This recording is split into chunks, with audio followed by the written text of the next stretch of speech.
नमस्ते, I am Saroj Patel. I am social activist. आज मैं जिस टॉपिक पर आपसे बात करने वाली हूँ वो एक बहुत ही इम्पॉर्टेंट है और वो है हमारे प्राइवेट स्कूल्स। तो प्राइवेट स्कूल्स की बात आती है, प्लीज़ सारे पेरेंट्स ये ज़रूर देखिएगा, सुनिएगा और अगर आपको सही लगे तो आप इसे शेयर भी कीजिएगा।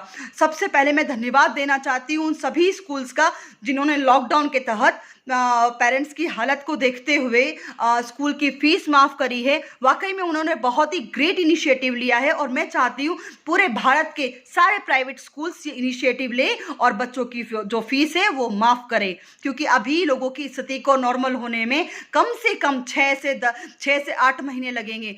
तब तक बच्चों की फीस कहाँ से आएगी, कहाँ से? लोगों का घर चलाना अभी मुश्किल है तो बच्चों की फीस तो अभी बहुत दूर की बात होती है। तो मैं चाहती हूँ कि पूरे भारत में ये नियम लागू होना चाहिए, हमारी सरकार को ये इनिशिएटिव लेना चाहिए और ऑर्डर देना चाहिए कि बच्चों की फीस माफ़ होनी ज़रूरी है। अगर मैं बात करती हूँ रूल्स का, तो अगर 9 महीने बच्चा स्कूल जाता है तो 12 महीने की फीस क्यों देगा? आप ही मुझे बताएं, आप फीस क्यों देंगे? जब बच्चा 12 महीने जाता ही नहीं है तो 3 महीने एक्स्ट्रा की क्यों आपको फीस देनी होती है? जब अगर टीचर जो है वो जितने महीने स्कूल जाता है उसको उतने ही महीने की सैलरी मिलती है, तो बच्चों को भी यही नियम लागू होना चाहिए, जितने टाइम जाएंगे उतनी ही हम फीस देंगे।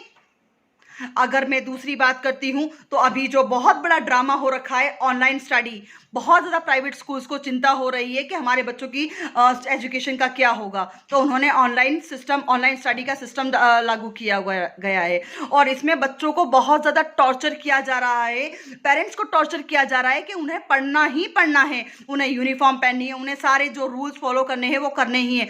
ये ड्रामा पता है क्यों है?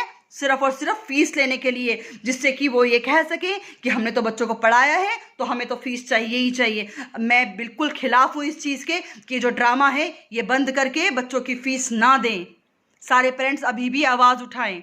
अगर मैं एक और बात करती हूँ तो जो किताबें हैं, जो यूनिफॉर्म से वो एक्स्ट्रा एक्सेसरीज होती है, वो हमें सभी को स्कूल से ही लेनी पड़ती है। उसका रीज़न क्या है? क्यों सारा स्कूल से ही लेना पड़ता है? आई अग्री कि वहाँ पर मोनो होते हैं, ये होता है, वो होता है, सारी चीज़ें होती है, तो वो दूसरी जगह भी बन सकता है ना। पहले भी तो होता था, पहले भी तो सारे स्कूल्स जो मार्केट से खरीदते थे हम लोग, सारे जो पेरेंट्स होते थे वो। अभी ये सिस्टम क्यों है? एक ही सिस्टम लागू होना चाहिए। बुक्स जो होती है उसका सिलेबस जो एक ही होना चाहिए और जो प्रिस्क्राइब किया करती है गवर्नमेंट, वो कहीं से भी बुक्स खरीद सकता है। ऐसा क्यों है कि हमें सिर्फ और सिर्फ स्कूल से खरीदनी होती?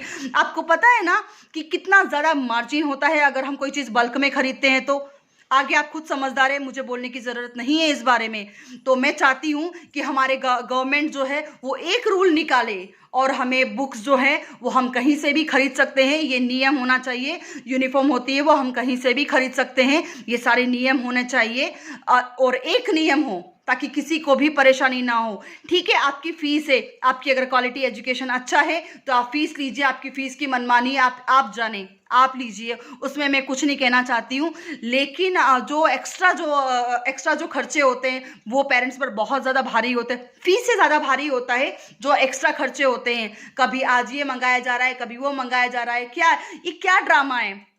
बच्चों पर इतना ज़्यादा प्रेशर होता है स्टडी का, 95% लाने का। क्यों? पहले के बच्चे इंटेलिजेंट नहीं होते थे, पहले के लोग इंटेलिजेंट नहीं होते थे, पहले इतनी अच्छी एजुकेशन नहीं होती थी, पहले भी अच्छी एजुकेशन होती थी पर पहले इतना प्रेशर नहीं होता था।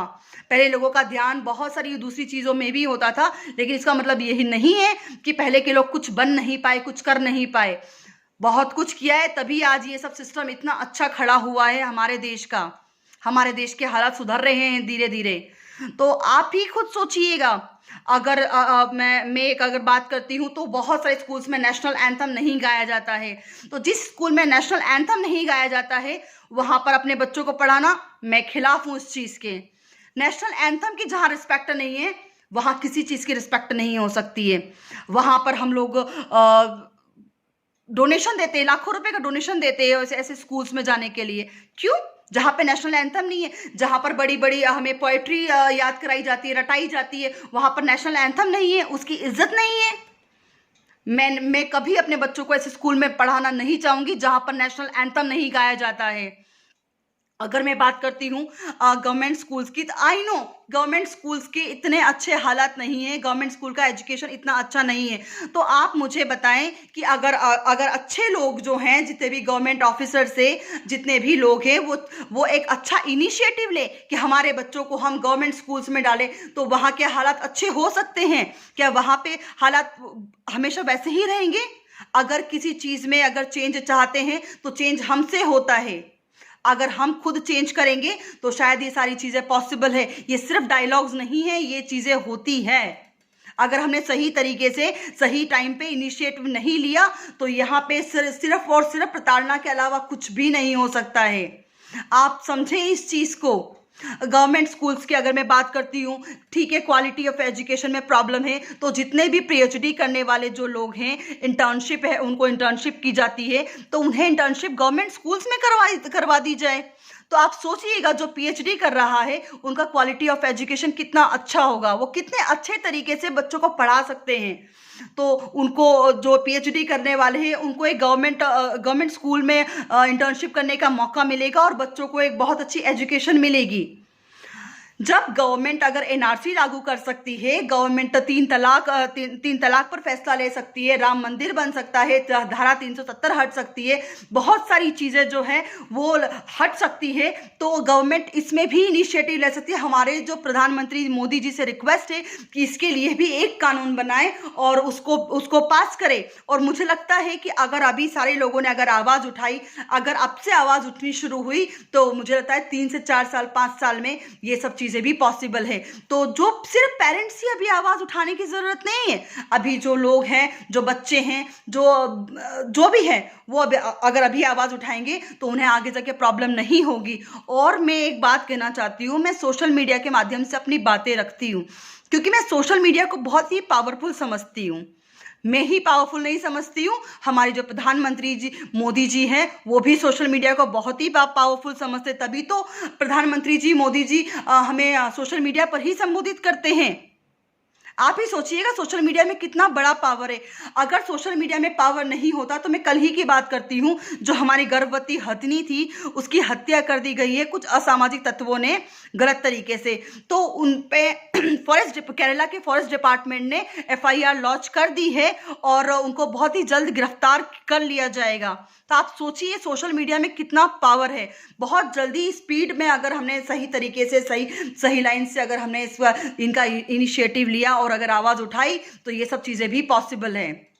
प्लीज़ अपना शोषण ना होने दें। और मैं ये चाहती हूँ कि आप अपनी आवाज़ उठाएं। अपनी आवाज़ नहीं उठा सकते तो लिखें, और अगर लिख भी नहीं सकते हैं तो जो आवाज़ उठा रहा है उसके साथ खड़े हो जाइए, क्योंकि हर इंसान जो है वो खुद के लिए नहीं करता है, वो समाज के लिए कुछ करना चाहता है। तो आप प्लीज़ उनका सपोर्ट करें, शायद चीज़ें चेंज हो जाएगी।